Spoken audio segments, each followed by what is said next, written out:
She was 21 years old, standing in a lawyer's office in the middle of a February that couldn't make up its mind between rain and sleet, and she had just been told that her grandmother's house, the only place she had ever thought of as home, had been left entirely to her uncle. Not a chair, not a dish, not even the small iron needlework stand that had lived beside her grandmother's favorite window for 40 years. She had $18 in her coat pocket, a canvas bag over her shoulder, and a silver thimble on a cord around her neck that her grandmother's seamstress had pressed into her hand at the funeral. That was everything Cecily Mourne had in the world. If you've ever stood in a doorway not knowing which direction to walk, we think you'll understand something about what comes next. Cecily Mourne had not grown up wealthy, but she had grown up held. Her grandmother, Nora Mourne, had raised her in a narrow clapboard house in the town of Gallotree, in the grey-green hills of northern Ontario. Cecily's mother had left when she was 3, left being a word that covered a great deal of complicated ground, and her father was a man she knew only from a photograph tucked inside a dictionary, young, squinting into the sun, a stranger. So it had always been just the two of them, Nora and Cecily, her grandmother's hand smelling of beeswax and her voice low and certain in the evenings. Nora Mourne had a gift for fine needlework, not the decorative kind, not the sort of thing that hangs in frames and collects compliments. She repaired things, antique tapestries for the museum in the city, silk ceremonial vestments for the cathedral, wedding dresses that had belonged to great-grandmothers. She could look at a piece of damaged textile and see immediately where its logic had broken down, and she could restore it so perfectly that you could not find the seam. She had been doing this work for 40 years when Cecily was born, and she went on doing it for another 18. From the time Cecily was old enough to thread a needle without squinting, Nora taught her, not as a lesson, more the way you teach someone to breathe in a particular kind of air. She taught Cecily how to read the weave of a fabric the way a carpenter reads grain, how to feel the difference between linen and cotton with the pads of her fingers in the dark. She taught her the stitches that nobody uses anymore, the Florentine, the fishbone, the interlocking gobelin, and when Cecily first completed a section of damaged silk so cleanly that Nora had to hold it to the window to find the repair, her grandmother didn't say a word. She simply tilted her head, set it down, and went to put the kettle on. That silence, Cecily understood by then, was the highest possible form of praise. When Nora died in October, Cecily had been 20 and working part-time at a framing shop in town to supplement the careful household. She had expected, not out of greed, but out of simple, reasonable assumption, that the house would come to her. She was the one who had lived there. She was the one who had sat with Nora through the last 2 winters, when the older woman's hands had begun to tremble and her sight had narrowed. She was the one who had read aloud to her in the evenings and ordered the special thread from the supplier in Montreal when Nora couldn't manage the computer. Her uncle, Martin Mourne, had lived in Calgary for 15 years. He came to the funeral in a coat that still had the dry cleaning tag in the sleeve. He spoke warmly of his mother at the service, shook Cecily's hand at the graveside, and a week later his lawyer's letter arrived. The will, it turned out, had been updated the previous spring. Nora's declining mind, it seemed, had been guided in certain directions during Martin's brief visit the previous April, a visit Cecily had not known about. The house went to him. The contents were to be divided equitably, which by the time the lawyers finished meant that Cecily received a small box of things deemed to have no resale value. Some books, Nora's sewing basket, and the tools of the trade, the thimbles, the needles, the frames and hoops, the silver thimble on the cord, which had been Nora's own teacher's, and which Nora had worn every working day of her life. Martin offered to let her stay in the house through January at no cost, which he presented as generosity. By February, she was standing in the sleet, with $18 and a thimble and nowhere particular to go. She was not a person given to falling apart in public. Nora had not raised her that way. She went into a coffee shop, ordered the cheapest thing on the menu, and sat at a corner table for 2 hours, with a road map she found in the pocket of someone's abandoned jacket on the chair beside her. She was looking, without quite knowing what she was looking for. There was a name on the map that she kept coming back to. Heron's Cove, a dot so small it barely warranted the designation of town, up along the eastern shore of Lake Superior. She had a dim memory of Nora mentioning it once. A place where some of the old fishing families still lived. A place where things were quiet. She had spent the afternoon calling rental listings from the payphone outside the coffee shop. Every number either rang out or quoted something unimaginable. The last number on her list was for a property agent in a town called Trout Narrows, 2 hours north of Heron's Cove.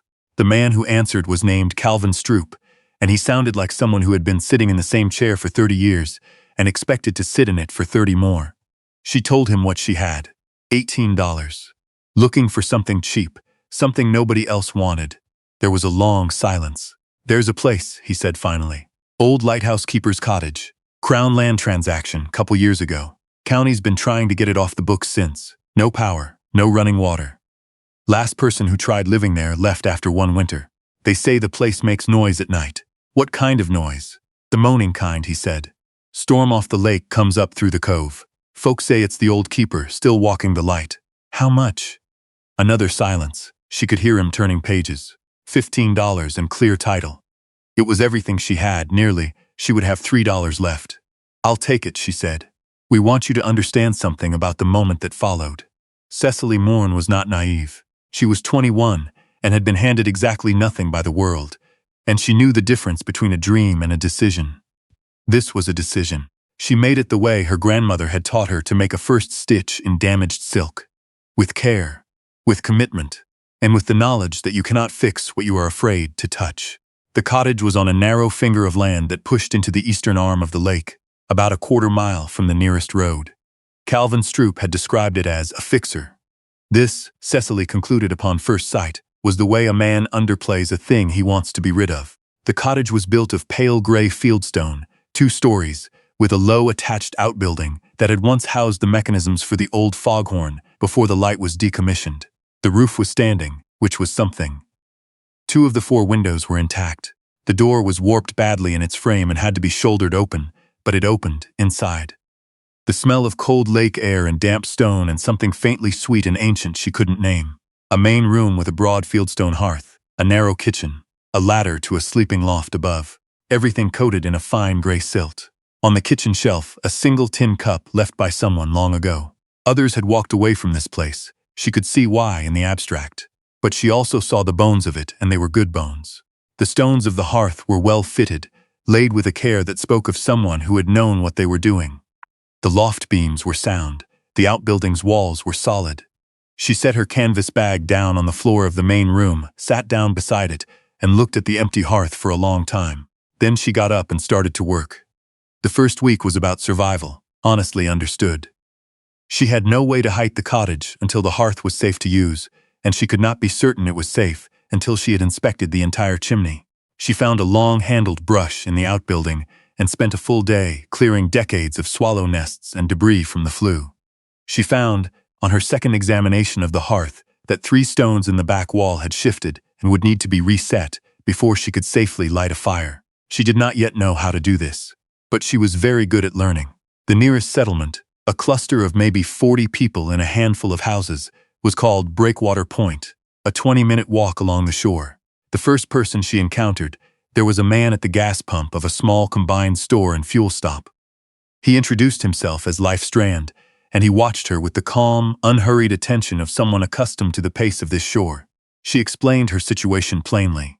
She was living at the old Lighthouse Cottage. She needed to know about resetting hearthstones. Did he know anyone who worked with stone? He studied her for a moment, as if taking a measurement of something. "That'd be Mabel Goss," he said. "She's the one who built the addition on the community hall, 2 summers back. Retired now, mostly. But she knows stone." Mabel Goss was 73, with a white braid down her back and hands that looked like they'd been carved from the same fieldstone as the cottage. She came with Cecily the next morning, took one look at the hearth, crouched down, and ran her palm across the face of the shifted stones, the way a doctor examines an injury. "Frost heave," she said. "Probably happened 20 years ago. Whoever was here after just lived with it." She stood, dusting her palms on her trousers. "I knew the last proper keeper of this light, Angus Fearn. Good man, careful man. He built most of this chimney himself." She paused. "I'll show you how to reset them."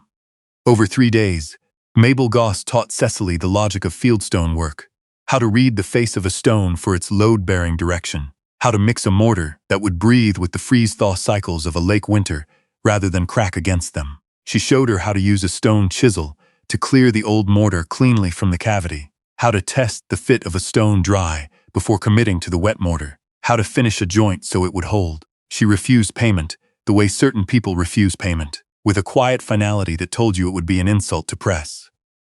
"You're living in Angus Fearn's house," she said. "Consider it neighborly." On the fourth morning, Cecily lit her first fire in the restored hearth. It drew cleanly. The smoke went up. The stones held. She sat on the floor in the warmth and the light, and let out a breath she felt as though she had been holding since February. The work that followed was slow and methodical, the way all real work is. The 2 broken windows she replaced with panes she bought from a building supply in Trout Narrows, paying for them with her first earnings from her first job in the area. Rehemming winter curtains for the community hall, a word-of-mouth job that found her through Strand's wife, who had heard about the girl at the old Lighthouse Cottage who apparently knew how to sew. The news of that competence spread, as such things do in small places, quietly and quickly. A woman in Breakwater Point had an antique tablecloth with a torn border. Could Cecily look at it? Cecily looked at it, identified the original weave pattern, and repaired it over 4 evenings by lamplight, working with thread she had matched from Nora's supplies. The woman wept a little when she saw it, which was unexpected, and paid Cecily considerably more than she'd asked. After that, more people came. A man had a wool blanket that had belonged to his Finnish grandmother. A family had a christening gown that had been used for 5 generations and needed the lace collar rebuilt. These were not rich people. They were people who understood the value of things that could not be replaced, and who recognized, in Cecily, someone who shared that understanding. The chinking between the cottage's interior stones she handled herself, mixing a slurry of lime, sand, and water that she learned from a book she borrowed from the small library in Trout Narrows and adjusted by feel. The way Nora had always said the final authority on any craft decision was the material itself, not the instructions. She packed the gaps by hand, working section by section, letting each section cure before moving to the next. The drafts along the floor, which had been bitter in February, were gone by March. She built a work table from salvaged lumber she found stacked in the outbuilding. Old boards, dry and good, left by Angus Fearn perhaps, or someone before him. She had no formal knowledge of carpentry, but she understood the logic of joining things, and she worked slowly, fitting pieces together until they were right. It was not beautiful furniture, but it held, and it was hers, and on its surface she set up the small embroidery frames and the sorted threads and the tools from Nora's basket. And then there was the matter of the noise. Calvin Stroop had not been wrong about it. On storm nights, and there were many, on that eastern arm of the lake, a sound came. Not from inside the cottage, and not from any particular direction you could point to, but from the cove itself, from the way the water moved through the narrow inlet when the wind came hard from the northwest. It was a low, sustained moan, and it rose and fell with the gusts, and it sounded, if you were the sort of person disposed to hear it that way, like someone grieving. Cecily was not the sort of person disposed to hear it that way. She heard it as a structural phenomenon, the way air being forced through a narrow space will always sing at a particular frequency. But she was curious enough to want to understand it. And one afternoon in early March, when the ice in the cove was beginning to break up, she went down to the water's edge to look. The answer was in the outbuilding. The old foghorn mechanism had long since been removed, but the stone housing that had directed the horn's sound out over the cove remained, and one of its channels, a narrow stone throat angled toward the open lake, had settled slightly over the decades, opening a gap between the channel stones. When wind came from the northwest, at a particular angle, it moved through that gap and into the curved chamber beyond. And the cottage, and the cove, and anyone living within earshot heard the sound they called the old keeper's ghost. She spent 2 afternoons resetting the channel stones, using what Mabel Goss had taught her. The gap closed. The chamber sealed. The next storm came on a Thursday night, and the sound did not. She found out later, at the store in Breakwater Point, that several people had noticed. Strand's wife looked at her sidelong and said carefully, "Some folks around here aren't sure whether to be relieved or disappointed." Cecily smiled. "Tell them the keeper is resting." She had not explored the full extent of the outbuilding in those first months. There was always something more immediately pressing. But on a quiet Sunday in late March, with a good fire in the hearth and the lake hammering distantly at the breakwater, she took a lamp and went through it properly. It was divided into 2 rooms. The first had held the foghorn equipment, and she'd been in there often. The second at the back, she had to push through a stiff internal door to reach. The room was smaller, stone shelves along one wall, a workbench, and on the bench, covered by a square of canvas so stiff with dust it had nearly become part of the surface, a wooden chest, the kind with a domed lid and hand-forged iron fittings. She lifted the canvas and set it aside. The chest was locked, but the lock was a simple hasp, and the hasp had rusted through at one of its screws, so that when she lifted the lid, it came without protest. Inside, a quantity of oilskin-wrapped parcels, several of varying sizes, packed with a care that told you immediately they mattered to someone. Beneath them, a letter in an envelope, unsealed. She carried the chest to the main room and set it on the work table near the window, where the afternoon light came in clear and gray. She unwrapped the parcels slowly. Each one held a length of textile, and each one was extraordinary. There were 6 in total. 2 were lengths of silk, one deep blue, one a dusty rose color that had held against the decades, complex geometric patterns woven in. One was a piece of Haida fornline work, its black and red figures intact and vivid, which she recognized from a print her grandmother had kept. One was a length of Finnish ridgy weave, thick and heavily knotted in the style of the Lake District Finns, who had settled this shore in the early 20th century. The 5th was an unfinished silk crewel piece, mounted on a frame, its floss still threaded in the needle as if waiting. The 6th was a length of Quebec toile, hand-blocked, the scenes of a landscape she didn't recognize but could tell was old. They were not all in perfect condition. Some had damage, a split seam here, a water stain there, a section where the threads had loosened from their warp. But they were extraordinary, and they had been put away with extraordinary care. She set them down and picked up the letter. The handwriting was steady and deliberate. A man's hand, she thought, though she wasn't certain. It was dated July 1949. To whoever opens this, my name is Angus Fearn. I have been the keeper of this light for 23 years. I am writing this because I am not well, and I have reason to think I will not be keeping it much longer. These textiles were brought to me over the years by the families of this shore. The Strand family brought the Finnish piece. The Chouinard family brought the Quebec toile. The silk pieces came from a woman whose family had emigrated from Guangdong province and settled for a time in the fishing camps to the north. She left them with me for safekeeping when they moved on. The Haida work was given to me by a man named George, who worked the fish boats for 1 season and left it in trust, saying someone should keep it until it could be returned to where it belonged. These were left with me because people trusted me to keep the if. I have done that, but I am not young, and I have no family here, and I am afraid of what will happen to them when I am gone. I ask whoever finds this to treat these pieces with the same care. If they can be restored, restore them. If they can be returned to the families who left them, return them. If those families cannot be found, find a place where such things are honored. The Strand family is still here. The others I cannot account for. Do what you can. I leave this cottage and this shore and this lake to whoever has need of it. May the light keep you. Angus Fearn. Cecily sat for a long time with the letter in her lap and the 6 textiles spread on the table around her. She had come to this place with nothing. A thimble and $18, and a skill that nobody had asked for. And here, in a chest under a square of canvas, was the reason, or something like a reason, that the place had been waiting. She thought about Nora, sitting at the window with a piece of damaged silk held up to the light, finding the place where the logic had broken down. She thought about what it meant to restore a thing. Not to make it look new, not to erase what had happened to it, but to bring it back to what it had always been, underneath the damage. She made a quiet promise to the man whose handwriting she was holding. She would begin with the finished piece, which she could see needed a section of the knotted pile rebuilt. She would go to Life Strand and tell him what she had found.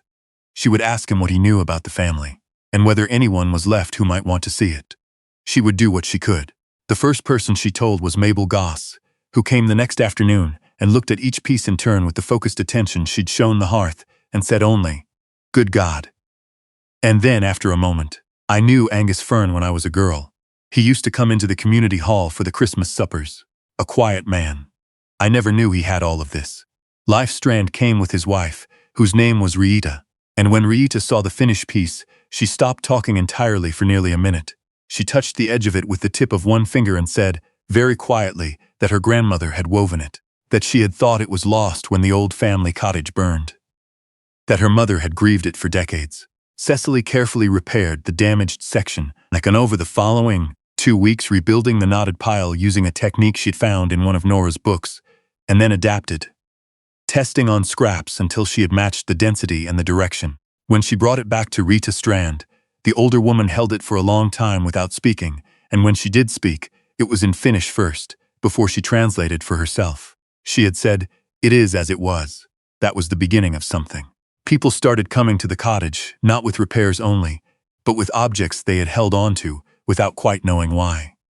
Things that had belonged to grandmothers, to people who had come to this shore from somewhere else and left traces. A man brought a coat that had belonged to his Métis great-grandmother, beaded across the back with flowers, some of the beads loose or missing. A woman brought a school sash in silk she thought might be mid-Victorian, its fringe half gone. Each thing was a thread back to something. Cecily did not restore all of them herself.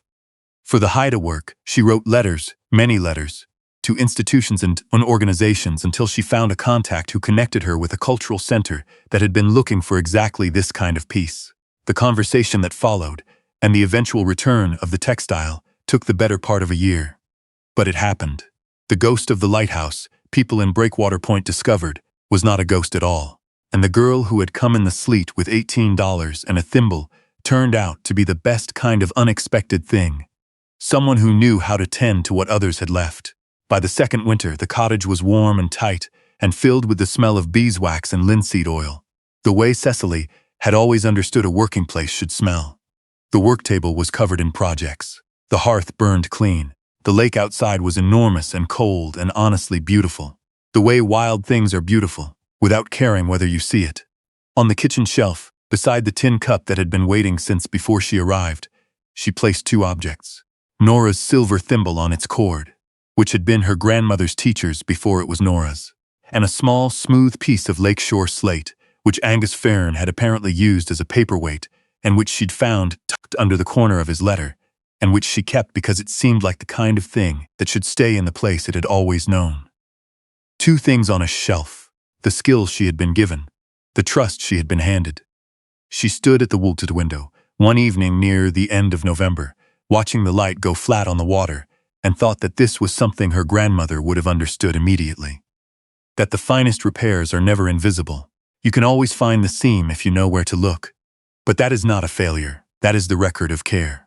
The lake settled into its winter dark, the cottage held.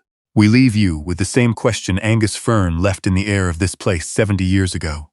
What has someone left in trust for you? A skill, a place, a piece of something precious that you are only now beginning to understand was always meant to find its way into your hands.